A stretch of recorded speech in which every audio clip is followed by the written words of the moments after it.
Doctor राजन त्रिपाठी, किस तरीके से ये परिस्थितियां जो है, इन परिस्थितियों में कांग्रेस अपने को खड़ा कर पाएगी? बार बार तमाम तरीके के दावे हो रहे हैं। सीधा एक तस्वीर ये भी बनी हुई है कि भाई चुनाव जो है वो इंडिया गठबंधन बनाम एनडीए गठबंधन हो रहा है, लेकिन ऐसे में कहाँ एनडीए खड़ा है जिसके पास आक्रामक प्रचार तंत्र से लेकर के और अथाह पैसा तक सारी चीजें उनके पक्ष में है। मशीनरीज के दुरुपयोग की बार बार खबरें आती हैं, तो अगर उसको सच माना जाए तो मशीनरीज के भी उनके साथ खड़ी हैं, वो मशीनरीज का उपयोग भी ठीक से करते हैं। ऐसे में क्या विकल्प है कांग्रेस के सामने कि वो सरकार को बदलने का दावा करती हुई दिखाई दे रही है? कैसे आखिर लड़ेगी कांग्रेस इस पूरे तंत्र से? राय साहब, पहली बात तो जो खाते सीज कर दिए गए हैं उसका तात्कालिक हल है कि नए खाते आप खोल लीजिए। नए खाते खोलना मना नहीं है, नए खाते खोलिए और क्राउड फंडिंग पे जाइए। वर्तमान जो परिस्थिति है ये बिल्कुल सही कह रहे हैं, राजेंद्र जी ने भी कहा और पुष्पराज जी ने कहा, स्थिति बड़ी विकट है कांग्रेस के लिए, इसमें कोई दो मत नहीं। लेकिन चूंकि वर्तमान में धर्म को राजनीति में बुरी तरह से व्यवस्थित कर दिया गया है, ये दुर्भाग्य ही है। तो मैं जो राम और रामायण की जो बात होती है वहीं का एक प्रसंग बताऊंगा जो राहुल गांधी के लिए बिल्कुल सटीक बैठ रहा है कांग्रेस के लिए। राम और रावण के युद्ध में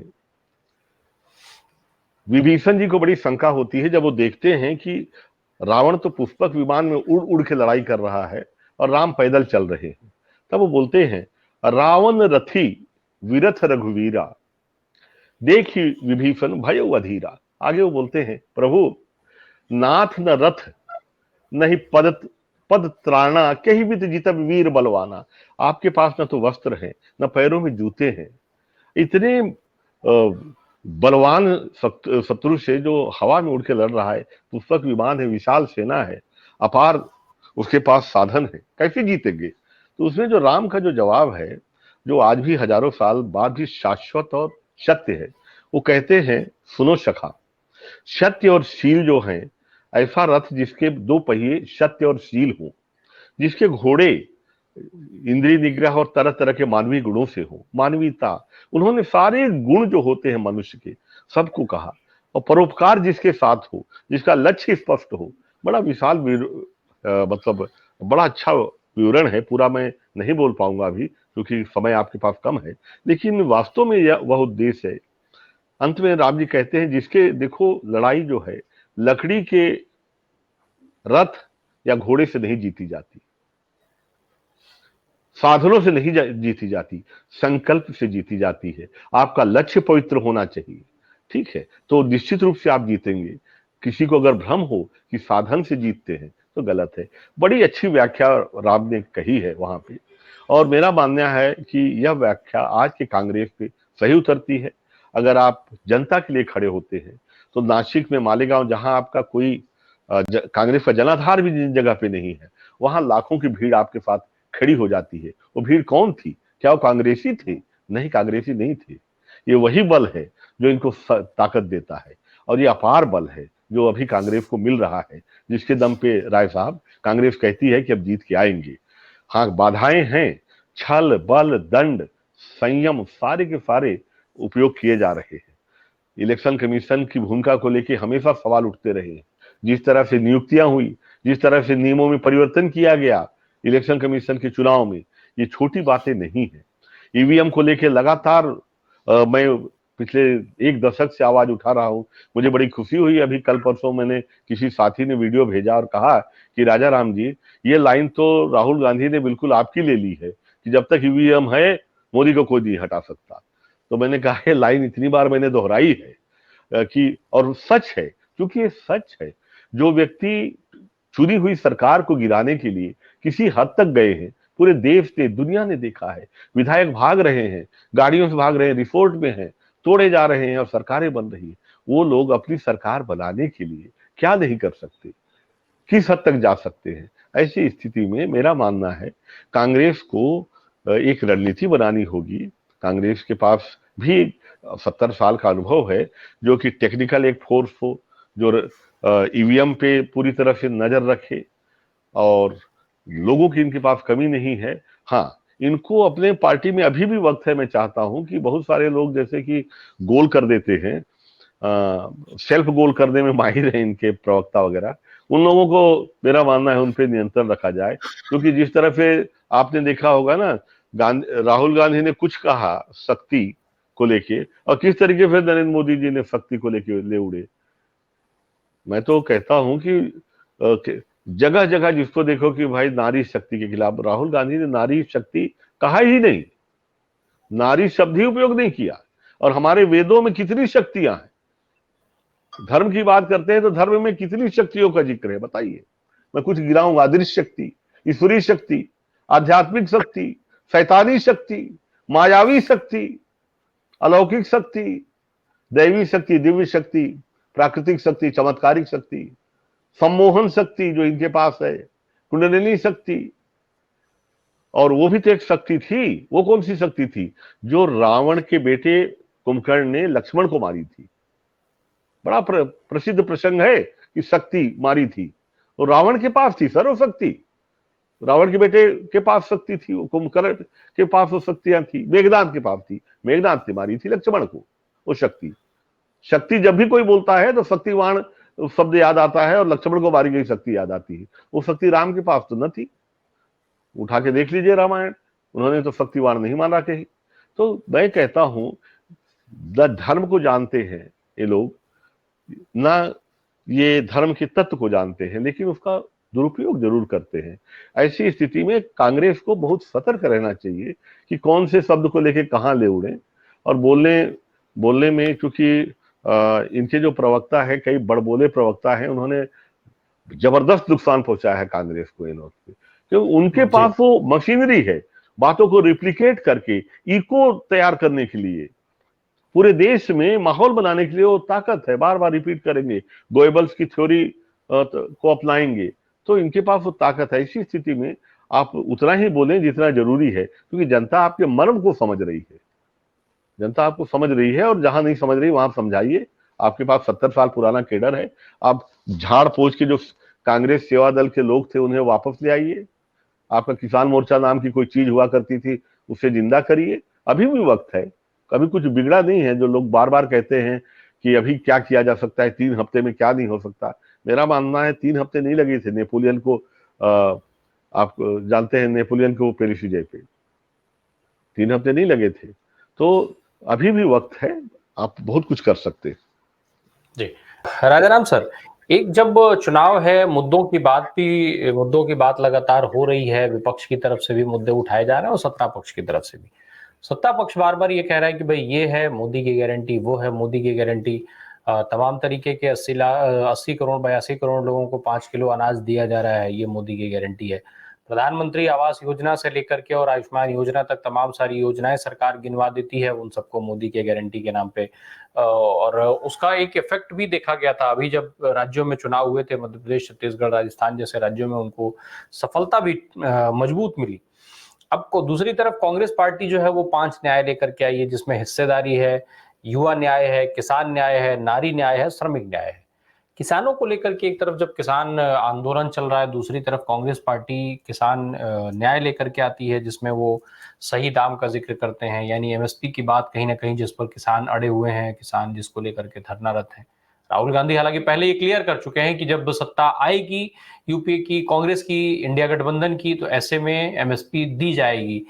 लेकिन अब उनके जो घोषणा पत्र आया उसमें भी जो है वो दिया है। हालांकि देखा जाए तो पिछले 1 दशक से या 1.5 दशक से कह लें तो घोषणा पत्र जो है वो केवल दिखावे के ही रह गए हैं, लेकिन फिर भी एक लिखित दस्तावेज के तौर पर तो इसको माना ही जाता है पार्टियों के हिसाब से, चुनाव के लिहाज से।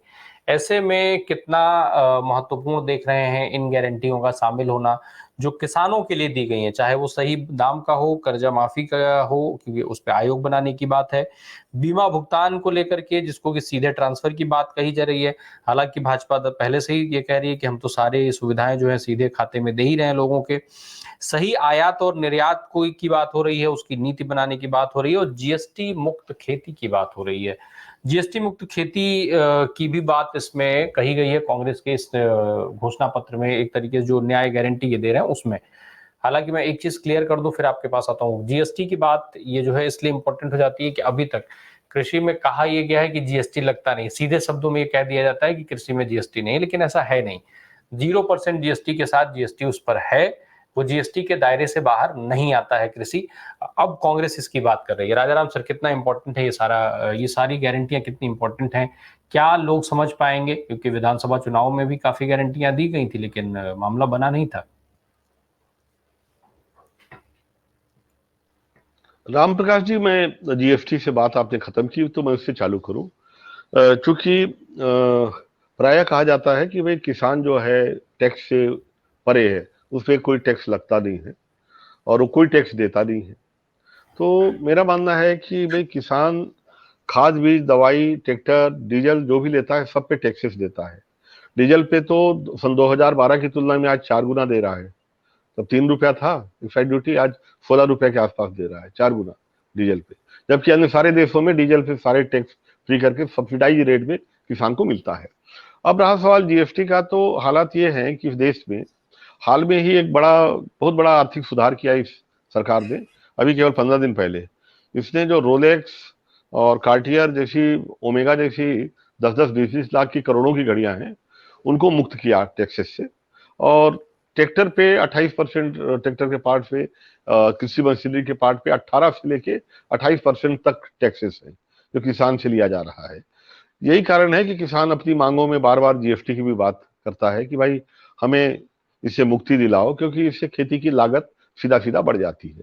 और जब लागत आप तुलना करते हो तो आप ट्रैक्टर के डिप्रिसिएशन को नहीं जोड़ते, मोटर पंप के डिप्रिसिएशन को नहीं जोड़ते, जो कि 5-7 साल में जीरो हो जाता है।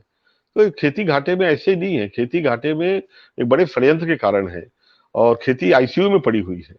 हालात यह है कि आने वाले दिनों में 1 अरब 55 करोड़ लोगों का पेट कैसे भरेंगे मुझे नहीं मालूम, क्योंकि ये 5 किलो चावल देके सोचते हैं कि बड़ी क्रांति कर रहे हैं।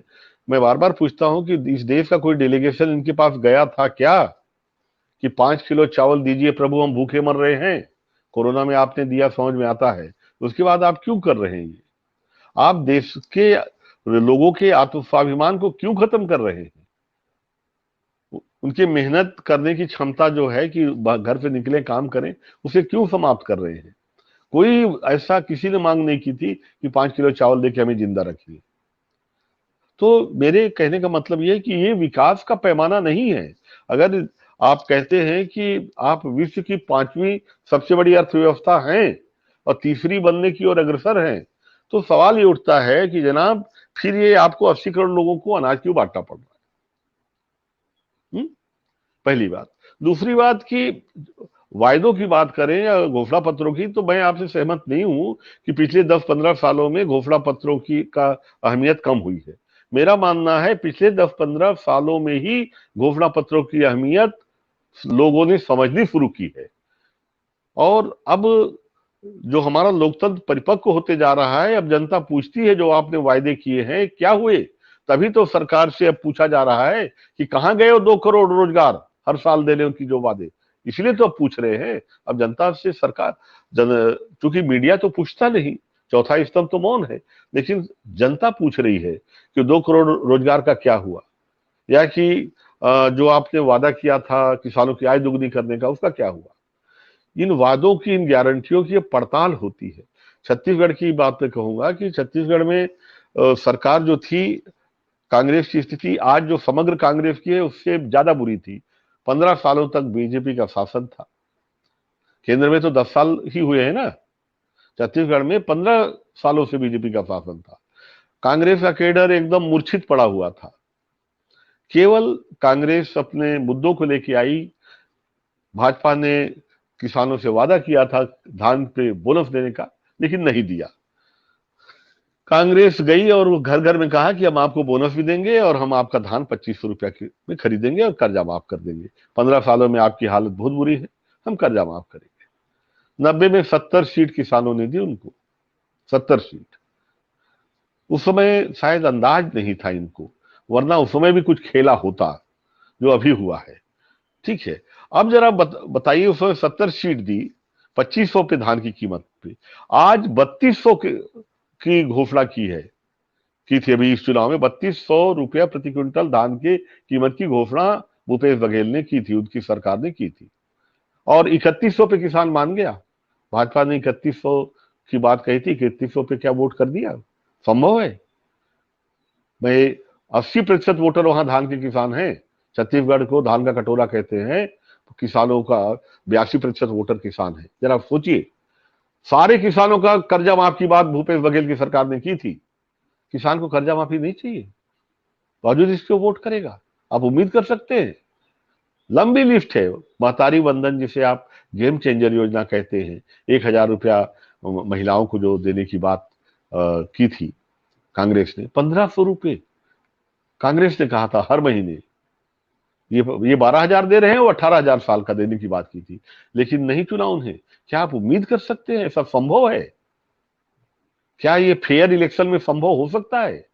सर, मैं बार बार कहता हूं, भूपेश बघेल की सरकार नहीं हारी है, कांग्रेस की सरकार नहीं हारी है।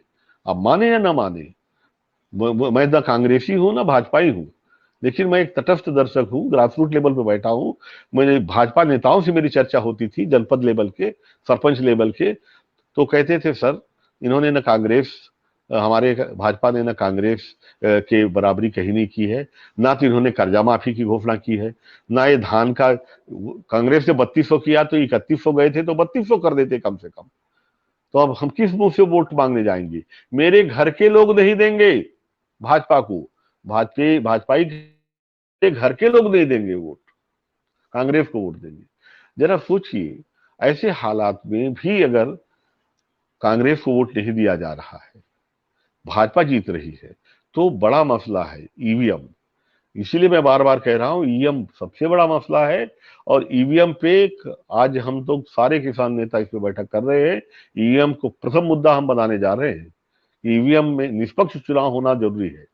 निष्पक्ष चुनाव होगा तभी तो इनकी 5 गारंटियां राहुल गांधी की काम में आएंगी, वरना मोदी जी की गारंटियां कब जुमले में बदल जाएं, कब अमित शाह जी प्रकट होकर बोल देंगे मोदी जी ने कहा था ना 15 लाख, लेकिन वो तो जुमला था।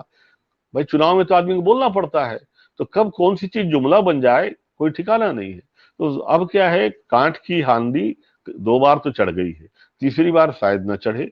अब जनता को ही तय करना पड़ेगा कि ईवीएम में अगर खोट है तो उसका रास्ता क्या हो। या तो सुप्रीम कोर्ट फो मोटो ले, या फिर जनता इस पे देख लीजिएगा। जनता और किसान इस पे निर्णय लेंगे। हम लोग बहुत लगातार बैठकें कर रहे हैं, लगातार किसान संगठन आपस में चर्चा कर रहे हैं और इसका हल निकालेंगे, क्योंकि लोकतंत्र हमारा है। लोकतंत्र की रक्षा की हमारे ऊपर भी जिम्मेदारी है। कांग्रेस को हमने ठेका नहीं दे रखा है, हम सबकी जिम्मेदारी है इस देश का लोकतंत्र। और कांग्रेस अगर लोकतंत्र की रक्षा के लिए आगे आती है, हम तो बहुत पहले से कह रहे थे। राहुल गांधी जी ने अभी कहा, अच्छा लगा हमें। इंडिया गठबंधन में जितने लोगों को है, सबको आना चाहिए कि निष्पक्ष चुनाव हो, और ईवीएम में कहीं भी जहां भी खोट है दूर किया जाए। और वीवीपैट पे भाई, अगर सुप्रीम कोर्ट ने कहा कि पर्चियां भी बननी चाहिए, पर्चियां नीचे गिरनी चाहिए, तो अगर पर्चियां गिर रही हैं तो पर्चियों का गिना भी जाना चाहिए ना। पर्चियां अगर बन रही हैं, पर्चियां नीचे गिर रही हैं, तो पर्चियों को गिनना चाहिए, नहीं तो क्या मतलब है। गिनवा लीजिए आप, कितना और टाइम लगेगा। वैसे तो 7 चरण में चुनाव करवा रहे हैं 1.5 महीने में, 5 दिन और लग जाएंगे। फिर गिनवा लीजिए आप जितनी पर्चियां वीवीपैट में जा रही हैं, या देन एंड देयर गिनवा लीजिए। बेरोजगारों की कमी है क्या इस देश में? इतने हजार खर्चा कर रहे हैं, 1000 करोड़ और खर्चा करिए, लोकतंत्र पवित्र रहेगा। अगर आप ऐसा नहीं करेंगे तो यही कहा जाएगा कि आपके चोर की दाढ़ी में तिनका है, घोलमाल है, ईवीएम में घोटाला है। और अगर ईवीएम में घोटाला है तो बाकी सारी बातें व्यर्थ हो जाती है, सब कुछ, सारी लड़ाई बेकार जाती है।